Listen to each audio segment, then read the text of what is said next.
Assalamualaikum warahmatullahi wabarakatuh. Perkenalkan, nama saya Sinta Agustin, NIM 23060190026 dari kelas Tadis IPA 6C. Baik, saya di sini akan menjelaskan mengenai perubahan fisika dan kimia sebagai tugas UAS dari Bu Feni sebagai dosen pengampu dari mata kuliah Kapital Sakta IPA. Nah, pada materi yang akan saya bahas mengenai perubahan fisika dan kimia.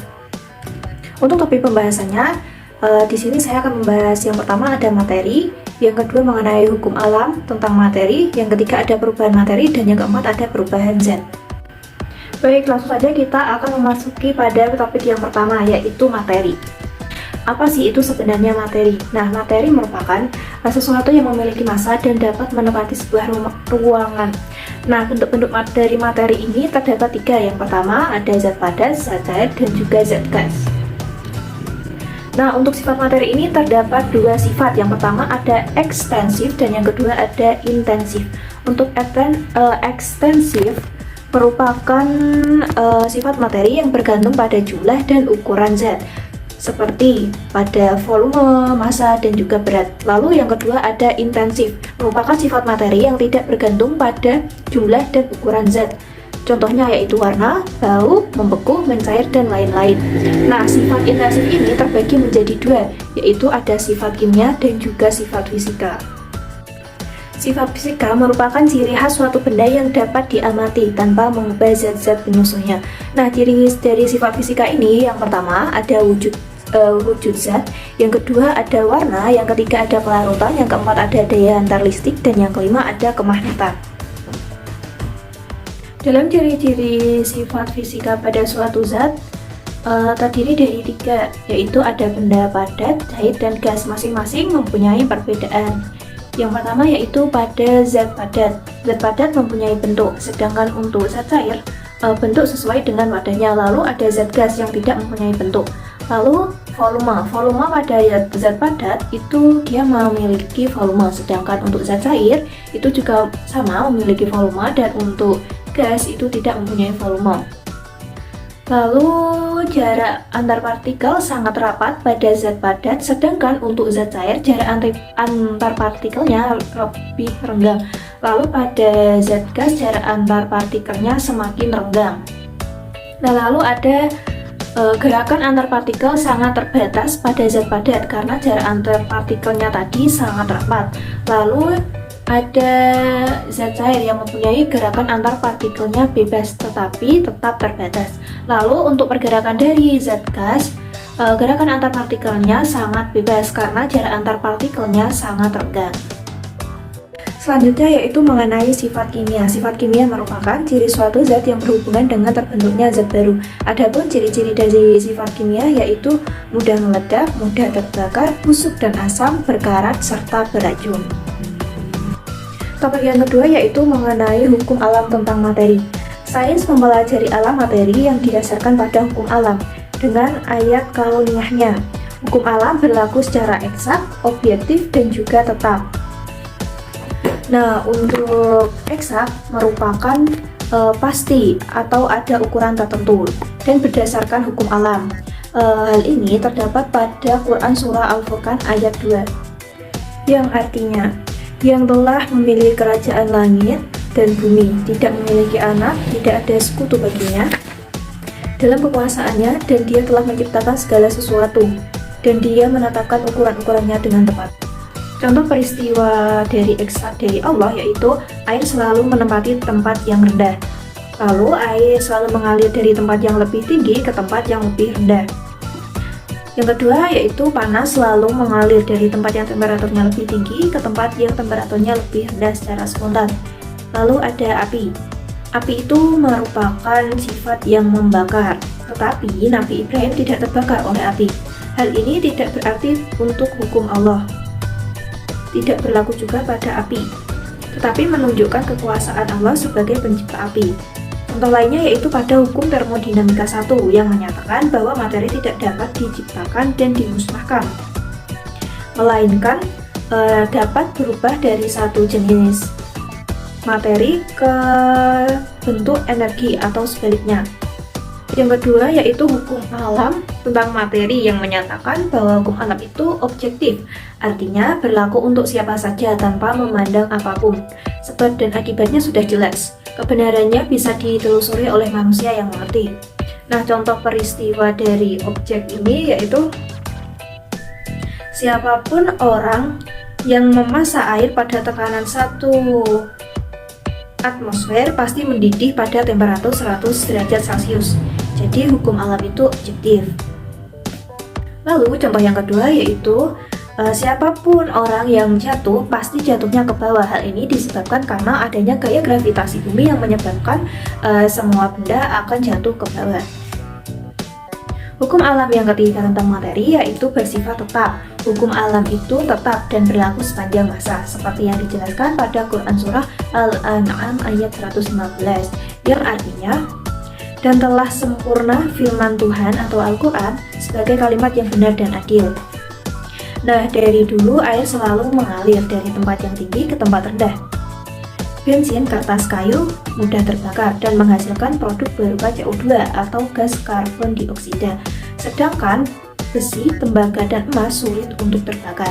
Oleh karena sifatnya yang eksak, objektif, dan tetap, manusia dapat mengikuti dan mempelajari hukum alam, ayat kauniyahnya, dan lahirlah sains. Nah, pada topik pembahasan yang ketiga yaitu kita akan mempelajari mengenai perubahan materi. Perubahan materi merupakan perubahan benda-benda yang bersifat langsung diamati, namun memerlukan waktu yang lama. Nah, perubahan materi ini juga dibagi menjadi dua, yaitu ada perubahan fisika dan yang kedua ada perubahan kimia. Ciri-ciri dari perubahan kimia yaitu ada 4. Yang pertama ada pembentukan gas, yang kedua ada pembentukan endapan, yang ketiga ada perubahan warna, dan yang keempat ada perubahan suhu. Sifat kimia yang membentuk gas merupakan reaksi kimia yang bersifat unik karena menghasilkan sebuah gas. Contoh reaksi pada pembentukan gas yaitu magnesium yang bereaksi dengan asam klorida menghasilkan magnesium klorida dan juga gas hidrogen. Secara kimia ditulis yaitu Mg dalam bentuk solid plus 2HCl dalam bentuk aqueous bereaksi dan menghasilkan MgCl2 berbentuk aqueous plus H2 berupa gas. Nah, untuk pembentukan gas dinyatakan oleh gas hidrogen atau H2. Sifat kimia yang kedua yaitu pembentukan endapan, merupakan reaksi yang menghasilkan suatu nyawa berbentuk padatan. Contohnya pada reaksi barium klorida dengan nama kimia BaCl2 dalam bentuk aqueous atau larutan yang direaksikan dengan natrium sulfat atau Na2SO4 dalam bentuk larutan menghasilkan senyawa berupa barium sulfat atau BaSO4 dalam bentuk padatan dan juga natrium klorida atau 2NaCl berbentuk larutan. Nah, pembentukan endapan dalam reaksi ini yaitu pada senyawa barium sulfat atau BaSO4. Sifat kimia yang ketiga yaitu perubahan warna. Ketika suatu reaksi berlangsung akan terjadi perubahan komposisi dan terbentuk zat baru yang memungkinkan memiliki warna yang berbeda dari sebelum direaksikan. Contoh dari reaksi yang menghasilkan perubahan warna yaitu reaksi antara tembaga sulfat atau CuSO4 dengan air. Warna tembaga mulanya putih. Nah, apabila ditambahkan air yang semula berwarna jernih, warnanya akan berubah menjadi biru. Hal ini disebabkan karena terbentuknya senyawa baru yang mengakibatkan warna baru pada air yaitu biru. Sifat kimia yang keempat yaitu perubahan suhu, merupakan reaksi kimia disertai dengan energi. Nah, salah satu bentuk energi yang sering menyertai reaksi kimia yaitu energi panas. Perubahan tersebut bisa menyebabkan suhu naik ataupun suhu menurun. Nah, berikut merupakan tabel perbedaan perubahan fisika dan juga kimia. Untuk perubahan fisika tidak terbentuk zat baru, komposisi materinya tidak berubah.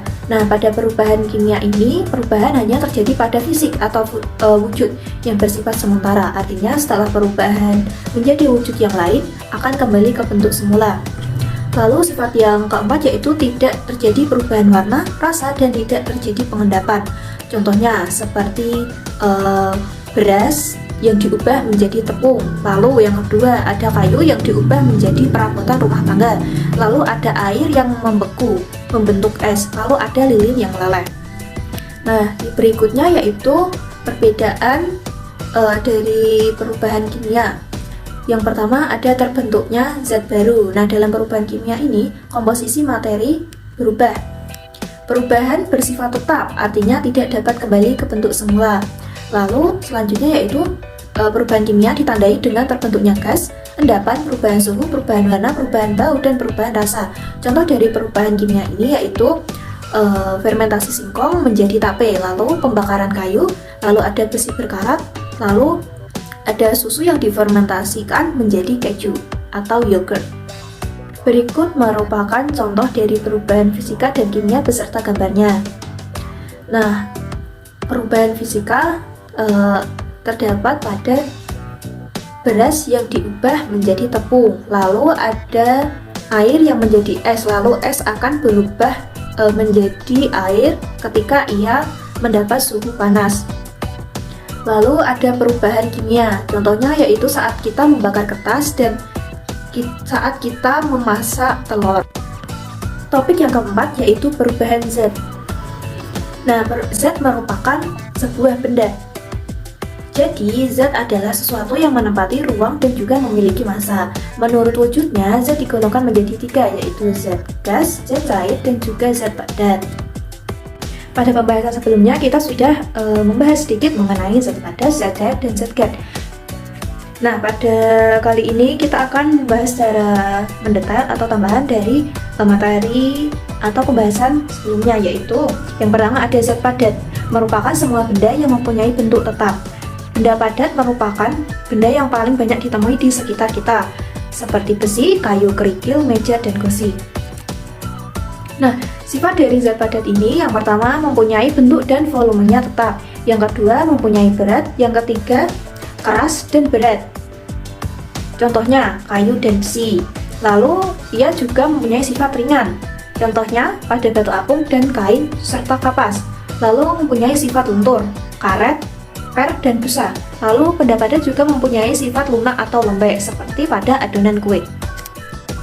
Yang kedua yaitu zat cair. Dalam kehidupan sehari-hari kita memerlukan benda cair seperti air bersih, sirup minyak goreng, kecap, serta lainnya. Sifat dari zat cair yaitu memiliki tekanan dan menekan ke segala arah. Yang kedua bentuknya berubah sesuai dengan wadahnya, tetapi volume dan isinya tetap. Yang ketiga permukaan air yang tenang dan yang selalu datar. Lalu yang terakhir yaitu mengalir dari tempat tinggi ke tempat rendah. Yang ketiga yaitu zat gas. Udara merupakan zat gas. Udara di sekitar merupakan campuran dari berbagai gas dengan perbandingan nitrogen sebesar 78%, lalu ada oksigen sebesar 21%, dan gas lainnya sebesar 1%. Nah, sifat-sifat gas yaitu terdapat 3. Yang pertama, menempati ruang dan mengisi seluruh ruang yang tersedia. Lalu ternyata gas itu mempunyai berat. Karena tidak bisa dilihat, seolah-olah udara ini tidak memiliki berat, akan tetapi udara sebenarnya memiliki berat. Lalu yang ketiga yaitu memiliki tekanan. Berikut merupakan perubahan wujud zat. Nah, dari zat padat ke gas itu disebut dengan menyublim. Lalu sebaliknya, dari zat gas berubah menjadi zat padat disebut dengan mengkristal. Lalu ada zat gas berubah menjadi zat cair disebut mengembun. Sebaliknya, zat cair berubah bentuk menjadi gas disebut dengan menguap. Lalu padat menjadi cair disebut mencair. Cair berubah bentuk menjadi padat disebut dengan membeku. Berikut mengenai contoh dari perubahan zat. Es merupakan contoh perubahan wujud membeku. Lalu ada lilin yang meleleh merupakan perubahan wujud mencair. Lalu uap air. Lalu ada mengembun. Lalu mengkristal merupakan perubahan wujud gas menjadi padatan. Lalu ada menyublim.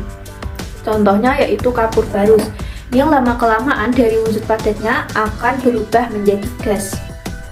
Selanjutnya yaitu penerapan perubahan wujud dalam kehidupan sehari-hari. Yang pertama ada pembuatan garam dari air laut. Dari wujud zat yang berupa cair menjadi sebuah padatan. Lalu ada pembuatan pengharum ruangan dan kapur barus. yang semulanya padat lama-kelamaan akan habis menjadi gas. Lalu yang ketiga ada gula pasir dari tebu. Nah, gula pasir yang awalnya berbentuk cair berubah menjadi sebuah padatan. Lalu ada industri minyak mie. Selanjutnya ada pembuatan gerabah dari wujud cair menjadi wujud padatan. Lalu ada fermentasi susu menjadi yogurt. Lalu ada susu bubuk yang berasal dari susu berbentuk cair lalu berubah menjadi bubuk. Lalu ada proses fotosintesis pada tumbuhan. Sekian dan terima kasih. Semoga video saya dapat bermanfaat. Saya mohon maaf apabila terdapat salah kata. Terima kasih. Wassalamualaikum warahmatullahi wabarakatuh.